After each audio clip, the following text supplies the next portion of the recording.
여기 기적 같은 일이 있어났습니다. 이탈리아 로마 미슐랭 투스타 셰프가 한국 사찰에서 배워온 약선 요리로 아픈 위장병과 알레르기 등이 많이 호전되었다는 증언이 소문이 나면서 수많은 병원과 의사들이 그의 요리를 맛보기 위해 줄을 서고 있다고 하는데요. 도대체 그는 어떤 요리를 했길래 아픈 병자들이 그의 레스토랑을 기적의 레스토랑이라 부를까요? 시작하기 전에 구독과 좋아요 부탁드립니다. 저는 부엌에 서 있었어요. 마늘과 올리브 기름의 익숙한 향기가 코끝을 자극하고 있었죠. 제 이름은 마르코 벨몬테입니다. 42살이고 이탈리아 로마에서 유명한 레스토랑을 운영하고 있어요. 제 레스토랑은 미슐랭 별 2개를 받았는데요. 이건 로마 시내에서 최고의 식당 중 하나라는 뜻이죠. 오늘 밤 제 주방은 정신없이 바빴어요. 냄비들이 짤그락거리고 있었고 셰프들이 주문을 외치고 있었죠. 웨이터들은 테이블 사이를 빠르게 오가며 제가 만든 완벽한 리조또와 수제 파스타 접시들을 나르고 있었어요. 손님들은 음식을 먹으며 미소 짓고 있었습니다. 하지만 뭔가 이상했어요. 식당 홀을 둘러보고 있었죠. 몇 달 전만 해도 가득 찼을 빈 테이블들이 보였어요. 요즘은 예약하는 사람들이 점점 줄어들고 있었어요. 제 레스토랑에서 마법 같은 느낌이 사라지고 있는 것 같았습니다. 제 시그니처 요리를 맛보고 있었어요. 수년 동안 요리해온 똑같은 레시피였죠. 항상 그랬듯이 완벽했어요. 모든 재료가 정확하게 측정되어 있었고 소스는 부드럽고 풍부했죠. 하지만 어째서인지 더 이상 그것에 대해 설레지 않았어요. 마지막 손님이 떠나자 핸드폰을 확인했어요. 병원에서 온 부재중 전화가 3통 있었죠. 가슴이 철렁 내려앉았어요. 어머니는 오랫동안 위장 문제로 아프셨어요. 의사들은 과민성 대장 증후군이라고 불렀는데요. 이 병 때문에 어머니는 통증 없이 음식을 드시기 힘드셨죠. 가장 좋은 파스타 요리를 싸고 있었어요. 최고급 이탈리아 재료로 만든 거였죠. 병원으로 빠르게 운전해 갔어요. 이 음식이 어머니의 기분을 좋게 해주길 바라면서요. 어머니의 병실은 삐 소리를 내는 기계 소리 외에는 조용했어요. 어머니는 병원 침대에서 더 작아 보이셨고 하얀 시트 위에서 얼굴이 창백해 보였죠. 저를 보시자 어머니의 눈이 밝아졌어요. 파스타 용기를 열고 있었어요. 향기가 작은 방 안을 가득 채우고 있었죠. 어머니가 좋아하시는 거 가져왔어요. 제가 말했어요. 어머니는 행복해 보이려고 애쓰고 계셨어요. 정말 예쁘구나. 어머니가 속삭이셨어요. 한 입 작게 드시고는 포크를 내려놓으셨죠. 하지만 배가 너무 아파. 이 간단한 말이 어떤 나쁜 레스토랑 리뷰보다 더 크게 저를 때렸어요. 제 어머니조차 통증 없이 드실 수 있는 음식을 만들 수 없다면 제 요리 실력이 무슨 소용이 있을까요? 다음 날 아침 레스토랑에서 배달된 식재료를 확인하고 있을 때 로렌조 만치니가 찾아왔어요. 로렌조는 한때 제 스승이었죠. 지금은 경쟁자고요. 그는 완벽하게 빗어 넘긴 은색 머리카락에 키가 컸어요. 그의 눈은 아무것도 놓치지 않았죠. 내 어머니 소식 들었어. 그가 깊은 목소리로 말하고 있었어요.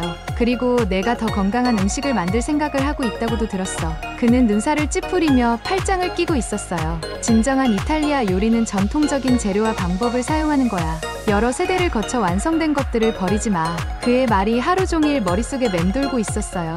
그날 저녁 영감을 찾아 고급 식품점을 방문하고 있었죠. 파스타와 올리브 오일 진열대를 바라보고 있을 때 한 남자가 저를 알아봤어요. 걱정이 많아 보이네요. 그가 친근한 미소로 말했어요. 그는 자신을 한국에서 온 식품 판매상 김씨라고 소개했죠. 한국에서는 위장 건강을 위한 특별한 요리 아이디어와 재료가 있어요. 그가 명함을 건네고 있었어요. 직접 한국을 방문해보는 게 어떨까요? 직접 눈으로 확인해보세요. 그 생각에 웃음이 나올 뻔했어요. 한국이라고요? 이탈리아 음식이 한국 요리에서 무엇을 배울 수 있을까요? 두 요리는 세계가 다른 것처럼 보였죠. 하지만 집으로 운전하면서 어머니가 제 음식을 드시지 못했을 때의 표정이 생각났어요. 반쯤 빈 제 레스토랑도 생각나고 있었고 수년간 진정으로 새로운 요리를 창작하지 못했다는 것도 생각났죠. 뭔가 변화가 필요했어요. 그날 밤 조용한 아파트에서 김씨의 명함을 보고 있었어요. 컴퓨터로 한국 음식과 건강에 대한 정보를 검색하고 있었죠. 다채로운 채소, 발효식품, 그리고 들어본 적 없는 요리들의 사진이 보였어요. 제 손가락이 키보드 위에서 맴돌고 있었어요. 미친 짓처럼 느껴졌지만 한국행 비행기 티켓을 검색하고 있었어요. 아마 실수일 거야. 티켓을 예약하면서 혼잣말을 하고 있었어요. 이틀 후 여행 가방을 싸고 있었어요. 레스토랑 직원들에게 3주 동안 자리를 비울 거라고 말했죠. 많은 사람들이 혼란스러워 보였어요. 몇몇은 걱정스러워 보였고요. 이해가 갔어요. 제가 이렇게 긴 휴가를 가본 적이 한 번도 없었으니까요. 로마에서 비행기가 이륙하자 아래로 작아지는 도시를 바라보고 있었어요. 고대 건물들, 구불구불한 거리들. 제가 평생 경력을 쌓아온 익숙한 세계. 이 모든 것이 사라져가고 있었죠. 한국에서 무엇이 저를 기다리고 있는지 전혀 알 수 없었어요. 다만 새로운 무언가를 찾아야 한다는 것만 알고 있었죠. 어머니를 도울 수 있는 무언가, 제 요리에 생명력을 불어넣을 수 있는 무언가. 비행기는 제가 알고 있는 모든 것에서 저를 멀리 데려가면서 동쪽으로 날아가고 있었어요. 제 여정이 시작되고 있었습니다. 한국에 도착해서 비행기에서 내리는 순간 제 감각이 깨어나고 있었어요. 여기 공기는 냄새가 달랐어요. 강하고 낯선 향신료와 뭔가 발효된 냄새가 제 코를 간지럽히고 있었죠. 셰프인 제 두뇌는 각각의 향을 구분하려고 애쓰고 있었지만 이름을 알 수 없었어요. 사람들이 부지런히 지나가는 분주한 공항에 저는 얼어붙은 채 서 있었어요. 표지판에는 제가 읽을 수 없는 이상한 기호들이 보이고 있었죠. 언어는 이탈리아어와 전혀 닮지 않았어요. 오랜 시간 만에 처음으로 완전히 길을 잃은 느낌이 들었어요. 내가 여기서 뭐 하고 있는 거지? 혼잣말을 하고 있었어요. 제 비싼 이탈리아 구두와 디자이너 재킷은 마치 하얀 쌀밥 위에 빨간 토마토처럼 저를 눈에 띄게 만들고 있었죠. 여행 가방을 더 꽉 쥐고 있었어요. 지금 당장 돌아서서 로마로 날아갈 수도 있었죠. 익숙한 부엌으로 돌아가서, 제가 이해하는 것들로 돌아가서. 하지만 병원 침대에서 제 음식을 밀어내는 어머니가 생각났어요. 깊게 숨을 들이쉬고 출구를 향해 사람들을 따라가고 있었어요. 제 호텔은 한국의 수도인 서울 중심부에 있었어요. 창문에서 바라보니 잠들지 않는 것 같은 도시가 보였죠. 밝은 불빛과 높은 건물들이 보이는 한 끝까지 펼쳐져 있었어요. 로마의 고대 거리와는 전혀 달랐죠. 다음 날 아침, 전통 시장을 방문하고 있었어요. 시장은 작은 노점들과 좁은 길로 이루어진 미로였는데 한 곳에서 본 것 중 가장 많은 음식들로 가득 차 있었죠. 상인들이 지나가는 손님들에게 말을 걸고 있었어요. 생선, 채소, 그리고 매운 음식 냄새가 공기 중에 섞여 있었어요. 잎이 많은 채소와 각양각색의 뿌리가 나무 상자를 가득 채우고 있는 채소 가게에서 멈췄어요. 한 잎사귀가 제 눈에 들어왔는데 약간 민트처럼 생겼지만 더 컸어요. 냄새를 맡으려고 더 가까이 몸을 기울이고 있었죠. 가게 뒤에 있던 할머니가 저를 알아차렸어요. 그 잎을 집어들며 제가 이해할 수 없는 단어를 말했어요. 깨십. 근처에 있던 젊은 남자가 번역을 도와주고 있었어요. 깨십이에요. 그가 설명했어요. 한국 요리에서 아주 인기 있는 재료죠. 할머니는 작은 조각을 떼어 저에게 건네주셨어요. 망설이다가 입에 넣었죠. 맛이 놀라웠어요. 고소하면서 약간 민트 향이 나고 이탈리아 허브와는 전혀 다른 독특한 매운맛이 있었어요. 소화에 좋아요.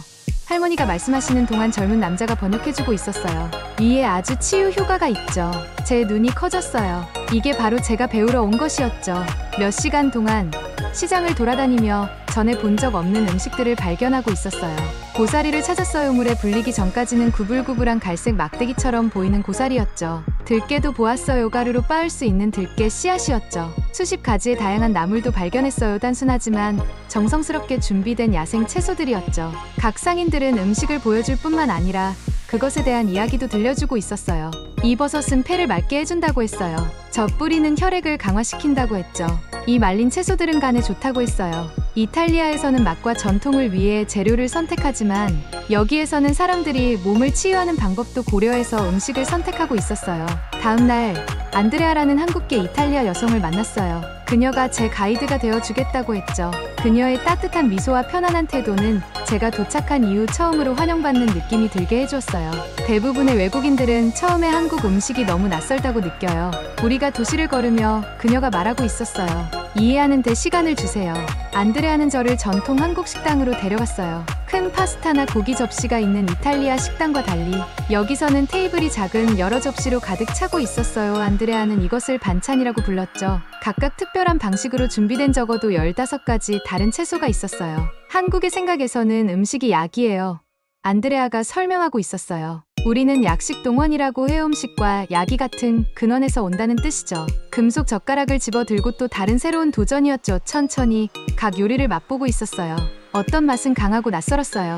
어떤 것은 섬세하고 놀라웠죠. 어느 것도 많은 이탈리아 요리의 기초를 이루는 버터, 크림 또는 치즈를 사용하지 않았어요. 점심 식사 후 안드레아는 유명한 셰프가 한국 전통 요리와 현대적인 기술을 결합한 고급 레스토랑을 방문하자고 제안했어요. 박이라는 진지한 남자 셰프는 저에게 로렌조를 떠올리게 했어요. 그는 같은 자랑스러운 자세와 비판적인 눈을 가지고 있었죠. 제가 이탈리아 주방에 가져가기 위해 한국 요리에 대해 배우고 싶다고 말했을 때 박 셰프의 친절한 표정이 바뀌고 있었어요. 외국 셰프들은 여기 와서 원하는 것만 가져가고 우리의 전통을 바꿔버려요. 그가 차갑게 말했어요. 우리의 요리 방법은 수백 년에 걸쳐 발전해왔어요. 그것들은 단순히 복사할 유행이 아니에요. 그의 말이 로렌조의 경고와 너무 비슷해서 의심이 다시 슬며시 들어오는 것을 느꼈어요. 아마도 이 여정은 실수일지도 모르겠다고 생각했어요.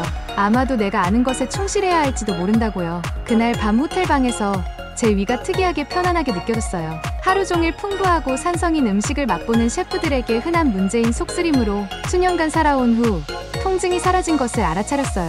조심스럽게 균형 잡힌 채소와 부드러운 양념으로 이루어진 단순한 한국 식사가 몇 달 만에 저를 더 좋은 기분으로 만들어주고 있었어요. 박 셰프의 차가운 말과 로렌조의 경고에 대해 생각하고 있었어요. 그리고 몇 번의 한국 식사 후에 제 몸이 얼마나 좋아졌는지에 대해 생각했죠. 마음을 정했어요. 더 많이 배우고 더 깊이 들어갈 필요가 있었어요. 이것은 더 이상 새로운 맛에 관한 것만이 아니었어요. 음식에 대한 완전히 새로운 생각. 방식 단순히 미각을 즐겁게 하는 것이 아니라 치유할 수 있는 것으로서의 음식에 관한 것이었죠. 다음날 아침, 안드레아에게 전통적인 한국 치유, 음식에 대해 가르쳐줄 수 있는 사람을 찾는 것을 도와달라고 부탁했어요. 그녀는 마치 이 질문을 기다려왔다는 듯이 의미심장하게 미소 짓고 있었어요. 당신이 다음으로 어디로 가야 할지 정확히 알고 있어요. 그녀가 말했어요. 하지만 처음에는 마음에 들지 않을 수도 있어요. 로마의 고급 레스토랑과는 아주 다르거든요. 준비됐어요. 제가 말했는데 정말로 그 말을 진심으로 하고 있다는 것을 깨닫고 놀랐어요. 불교 사찰이라고요? 안드레아에게 놀라서 물어보고 있었어요. 그녀는 고개를 끄덕이며 만약 제가 정말로 한국 음식, 철학을 이해하고 싶다면 스님들이 어떻게 요리하는지 봐야 한다고 설명했어요. 이틀 후 저는 산 위로 돌계단을 올라가고 있었어요. 도시의 소음이 뒤로 사라지고 있었죠. 나무들이 머리 위로 푸른 터널을 만들고 있었어요. 공기는 로마에서는 느낄 수 없는 깨끗하고 신선한 냄새가 나고 있었어요. 안개 속에서 사찰이 꿈에서 본 것처럼 나타났어요. 곡선 지붕의 돌 건물들이 오래된 나무들 사이에 자리 잡고 있었죠. 회색 승복을 입은 스님이 입구에서 기다리고 있었어요. 그녀의 삭발한 머리와 평온한 얼굴은 저를 긴장되면서도 동시에 평화롭게 느끼게 했어요. 제 비싼 셰프 옷을 그녀의 것과 같은 단순한 회색 승복으로 바꿨어요. 멋진 시계와 휴대폰은 작은 보관함에 넣었죠. 이곳에서는 시간이 다르게 흐를 거예요. 첫날은 엄격한 일정에 따라 지내고 있었어요. 우리는 해 뜨기 전에 나무 종소리에 일어났어요. 조용히 명상을 했죠. 정원에서 일했어요. 말 없이 공동 식당에서 간단한 식사를 했고요. 모든 것이 목적과 주의를 가지고 이루어지고 있었어요. 부엌이 제 교실이 되었어요. 로마에 있는 제 레스토랑 주방과는 전혀 달랐죠. 멋진 기계나 비싼 구리 냄비가 없었어요. 모든 것이 단순하고 깨끗하고 정리되어 있었어요. 주지 스님은 부드러운 손을 가졌지만 아무것도 놓치지 않는 눈을 가진 작은 여성이었는데 그녀가 어떻게 요리하는지 보여주고 있었어요. 그녀가 평범한 채소를 고기, 생선, 버터, 심지어 양파와 마늘 스님들이 피하는 것들 없이 아름다운 음식으로 변화시키는 것을 놀라움으로 지켜보고 있었어요. 그녀는 제가 본 적 없는 방식으로 채소를 썰고 있었어요. 어떤 것은 꽃처럼 보이게, 다른 것들은 정확히 같은 크기의 조각으로요. 아무것도 버려지지 않았어요. 당근 윗부분은 수프의 일부가 되었고 질긴 바깥잎은 절여졌어요. 줄기는 나중에 사용하기 위해 말려졌죠. 음식의 에너지는 마음과 몸에 영향을 미쳐요. 그녀가 간단한 영어로 설명했어요. 좋은 생각으로 요리하면 좋은 결과가 나와요. 처음에는 이게 바보 같은 소리처럼 들렸어요. 요리 학교에서는 누구도 에너지나 생각에 대해 가르쳐주지 않았거든요. 우리는 기술, 온도, 타이밍을 배웠죠. 하지만 그녀가 일하는 것을 지켜보면서 그녀가 각 채소를 마치 각 당근이나 버섯이 특별한 선물인 것처럼 존중하며 다루는 것을 알아차렸어요.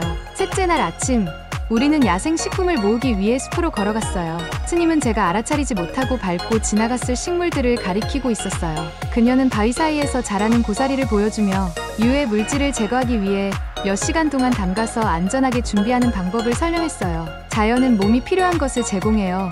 그녀가 쓴 봄나무를 가리키며 말했어요. 쓴 맛은 겨울 후에 몸을 깨끗하게 해요. 그날 저녁, 가장 큰 시험이 찾아왔어요.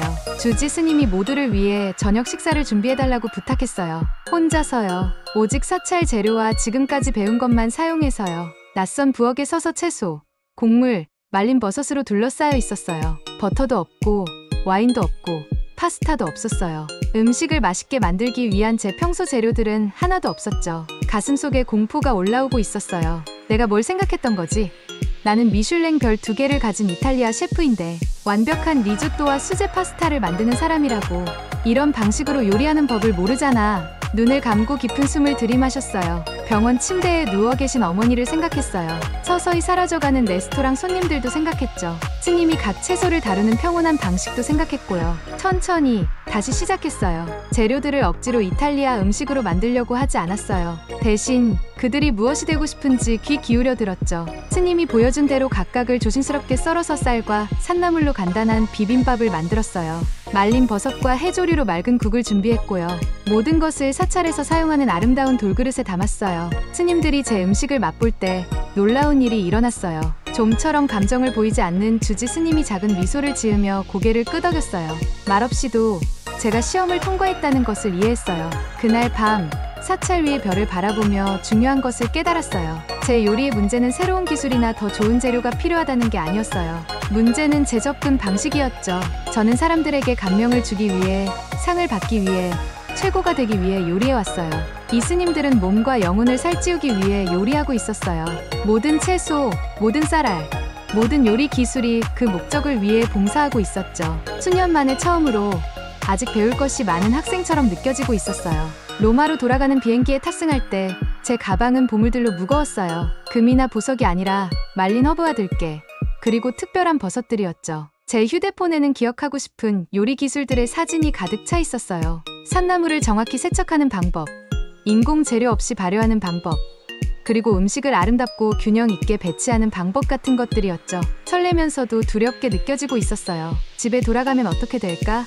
주방 직원들이 이 새로운 아이디어들을 이해할까? 손님들이 이 다른 음식을 좋아할까?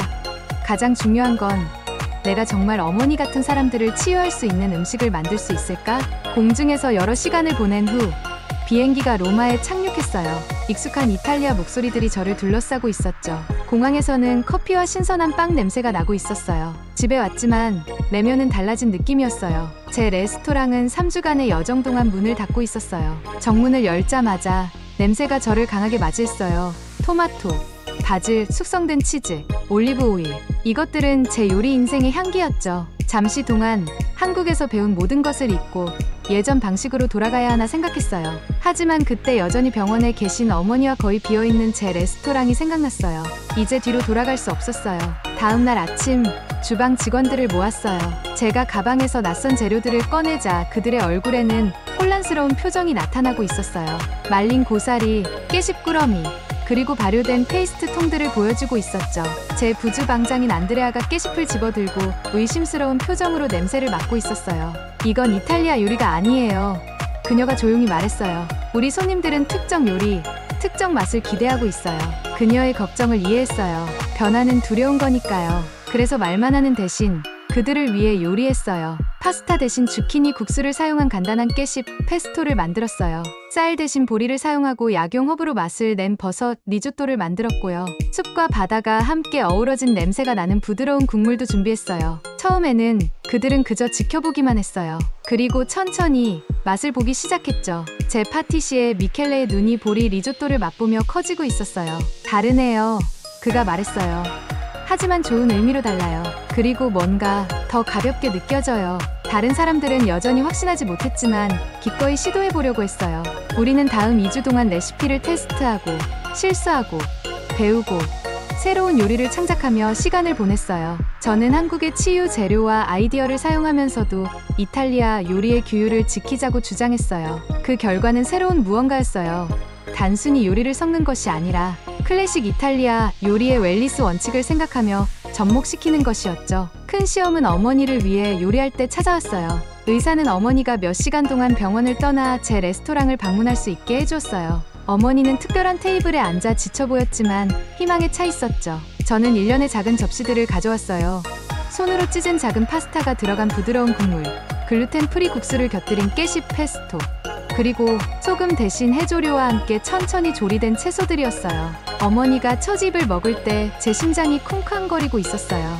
어머니의 눈에 눈물이 고이고 있었죠. 이건 먹을 수 있어. 어머, 이 간단한 말들이 어떤 상이나 레스토랑 평보다 더 많은 의미를 가지고 있었어요.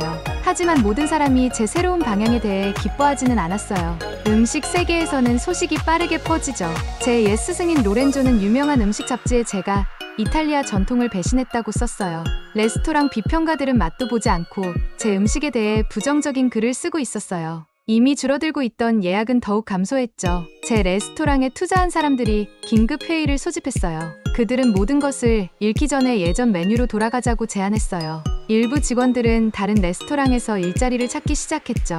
늦은 밤, 주방에 혼자 서 있었어요. 주위에는 2개의 다른 세계에서 온 재료들이 있었어요. 한국 깨십 옆에 이탈리아 토마토, 발효된 된장 옆에 파마산 치즈가 놓여 있었죠. 제 경력에서 가장 어려운 선택을 해야 했어요. 안전하고 익숙한 것으로 돌아갈 것인가? 아니면 이 새롭고 불확실한 길을 계속 갈 것인가? 깨씹을 집어들고 그 독특한 향기를 맡고 있었어요. 사찰 주방, 스님의 조심스러운 손길, 그리고 마침내 통증 없이 음식을 먹을 수 있었을 때 어머니의 미소가 생각났어요. 제가 무엇을 해야 하는지 알게 되었어요. 새 메뉴로 오픈하는 밤이 찾아왔어요. 투자자들에게 이 변화가 왜 중요한지 설명하려고 했지만 그들은 여전히 의심하고 있었죠. 로렌조의 비판은 우리가 문을 열기도 전에 평판에 상처를 주고 있었어요. 오늘 밤 식당은 반쯤 비어 있었어요. 불과 몇 달 전만 해도 사람들은 여기서 테이블을 잡기 위해 3개월을 기다렸는데 말이죠. 남아있는 직원들을 주방에 모았어요. 제가 예전 메뉴로 돌아가기를 거부했을 때 몇몇은 떠났어요. 남은 사람들은 긴장되어 보였지만 준비가 되어 있었죠. 오늘 밤 우리는 단지 오신 손님들만을 위해 요리하는 게 아니에요. 그들에게 말하고 있었어요. 우리가 배운 것으로 혜택을 받을 수 있는 모든 사람들을 위해 요리해요. 각 요리는 우리의 이야기를 담고 있어요. 새 메뉴는 제 여정을 반영하고 있었어요. 첫 번째 코스는 들깨 오이를 곁들인 사철쑥 버섯 카르파초였어요. 다음은 파로와 치유업으로 만든 어머니의 위로 리조또였고요. 그 다음은 김치와 리코타 치즈를 채운 2-3개의 라비올리였죠. 모든 요리는 이탈리아 요리 기술과 한국의 건강 원칙을 균형 있게 담고 있었어요. 첫 번째 접시가 주방을 떠날 때 제 심장이 쿵쾅거리고 있었어요. 창가에는 새로운 음식 트렌드에 대한 동영상을 올리는 유명한 음식 유튜버 엠마 두발이 앉아 있었어요. 그녀는 마침 이번 주에 로마에 있었죠. 그녀의 의견은 우리를 구하거나 완전히 망하게 할 수도 있었어요. 주방 문을 통해 그녀가 처집을 먹는 것을 지켜보고 있었어요. 그녀의 눈썹이 올라갔어요. 그녀는 또 한 입을 먹고 또 한 입을 먹었죠. 곧 그녀는 각 요리를 촬영하며 카메라에 신나게 말하고 색감과 식감을 가리키고 있었어요. 마지막 손님이 떠나는 자정이 되었을 때 엠마의 비디오는 이미 온라인에 올라와 있었어요. 로마의 혁명적인 치유 요리라고 그녀는 부르고 있었죠. 그녀는 위에는 부드럽지만 맛은 대담한과 한국과 이탈리아 전통 모두를 존중한다와 같은 표현을 사용했어요. 비디오는 빠르게 퍼지고 있었어요. 다음 날 아침 우리 전화는 예약 요청으로 계속 울리고 있었어요. 많은 전화 주신 분들이 위장 문제, 음식 알레르기 또는 일반 레스토랑 음식을 어렵게 만드는 건강 문제를 언급했어요. 그들은 제 음식이 그들의 필요에 맞는지 알고 싶어 했죠. 일주일 후 로렌조가 우리 문 앞에 나타났어요. 그의 자랑스러운 어깨는 오늘 조금 덜 고다 보이고 있었어요. 그는 웃지 않았지만 찡그리지도 않았어요. 직접 맛보러 왔어. 그가 간단히 말했어요. 최고의 테이블에 그를 앉히고 한국 기술이 어떻게 이탈리아 전통을 더 좋게 만들 수 있는지 보여주는 특별 메뉴를 준비했어요. 각 코스마다 그의 얼굴이 조금씩 부드러워지고 있었어요. 대추와잣으로 만든 가벼운 판나코타 디저트에서는 그가 작게 고개를 끄덕였어요. 내가 요리할 방식은 아니야. 그가 인정했어요. 하지만 장점이 없다고 말할 수는 없어. 3개월이 지났어요. 어머니의 건강이 충분히 좋아져서 정기적으로 레스토랑을 방문할 수 있게 되었어요. 어머니는 심지어 우리 이탈리아 가족 전통과 한국의 치유 원칙을 결합한 자신만의 레시피 아이디어도 보여주셨어요. 함께 우리는 위장 문제가 있는 사람들이 두려움 없이 고급 식사를 즐길 수 있는 주간 힐링 테이블 행사를 만들었어요. 의사들은 환자들을 우리에게 소개하기 시작했고요. 음식 작가들은 우리 요리를 위한 새로운 카테고리를 만들었어요. 치료 요리. 제 레스토랑은 새로운 정체성으로 살아남았을 뿐만 아니라 번창하고 있었어요. 의자들은 레스토랑 음식을 즐길 수 없다고 생각했던 사람들로 채워졌어요. 몇몇은 우리 레스토랑을 기적의 레스토랑이라 부르며 자신의 병이 치유됨을 몸으로 느끼고 있다고 매일 찾아오고, 또 일부는 우리의 치유 요리를 경험하기 위해 다른 나라에서 여행 오기도 했어요. 가장 중요한 것은 새로운 목적을 찾았다는 거예요. 한국에서 가져온 지식, 채소를 조심스럽게 준비하는 방법, 건강을 위한 맛의 균형, 재료에 대한 생각이 깃든 접근법. 이 제 특별한 선물이 되었어요. 저는 레스토랑, 요리 교실, 그리고 이탈리아와 한국 허브를 모두 기르는 작은 정원을 통해 이것을 나누고 있었어요. 때때로 저녁 서비스가 시작되기 전 조용한 순간에 제가 얼마나 멀리 여행했는지 생각해보곤 했어요. 새로운 맛을 찾아 한국에 갔지만 대신 새로운 사고방식을 발견했어요. 어머니의 병으로 시작된 여정은 단지 제 요리뿐만 아니라 음식의 진정한 목적, 영양을 공급하고 치유하고 사람들을 하나로 모으는 것에 대한 이해를 바꾸었어요. 매일 밤 문을 열기 전에 우리가 이제 알게 된 것을 직원들에게 상기시켜요. 어떤 주방에서도 가장 강력한 재료는 비싼 트러플이나 희귀한 향신료가 아니에요. 그것은 우리가 요리에 쏟는 정성과 옛 방식이 더 이상 도움이 되지 않을 때 새로운 길을 시도할 용기예요. 어머니는 주방 옆 특별한 테이블에 앉아 새로운 손님들이 기분 좋게 만드는 음식을 발견하는 것을 보며 미소 짓고 계셨어요. 때로는 집에서 멀리 떠나야 줄 곳 없었던 것이 무엇인지 발견할 수 있다는 것을 깨달았어요. 한국으로의 여정은 레시피 이상의 것을 가져왔어요. 그것은 제가 잃어버렸던 기쁨과 목적을 되찾아 주었어요. 로마에 있는 제 레스토랑에서 이제 두 세계가 각 접시에서 만나고 있었어요. 전통적인 이탈리아 요리와 한국의 치유 지혜가 함께 모여 새로운 것을 창조하고 있었죠. 사람들이 메인마다 더 좋게 느낄 수 있도록 도와주는 무언가를요. 그리고 그것이 가장 큰 보상이었어요. 오늘의 영상은 여기까지입니다. 오늘의 사연 재밌게 보셨다면 구독과 좋아요 꼭 부탁드립니다. 사랑합니다.